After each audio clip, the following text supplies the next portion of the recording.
আসসালামু আলাইকুম এভরিওয়ান, কেমন আছো সকলে? আমার নতুন একটি ব্লগে তোমাদের সবাইকে ওয়েলকাম।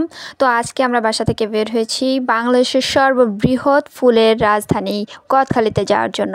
তো আমরা গদখালি যাওয়ার উদ্দেশ্যে যশোর থেকে আমরা পানিসারাতে গেলাম। পানিসারাতে মূলত একটা রিসোর্টে যাওয়ার জন্য আমরা এখান থেকে বের হয়েছি। তো রিসোর্টে এই যে 5 মিরাক্কেল, আমরা রিসোর্টে পৌঁছাই। এখনো ওপেনিং হয়নি, কাজ চলছে ভিতরে। তো রিসোর্টটা কাজ চলছে, তবুও ভিতরটা এত সুন্দর লাগছে দেখতে। তোমরা ব্লগে দেখতেই পাচ্ছ, ভিডিওতে, যে তারা চেয়ারগুলো অনেক সুন্দরভাবে তৈরি করেছে। আপেল, অরেঞ্জ, তারপর হচ্ছে যে ডিমের, তারপর ওয়াটারমেলন মানে তরমুজের, তারপরে কমলা লেবুর এবং আপেলের যে চেয়ারগুলো তৈরি করেছে এগুলো অনেক সুন্দর।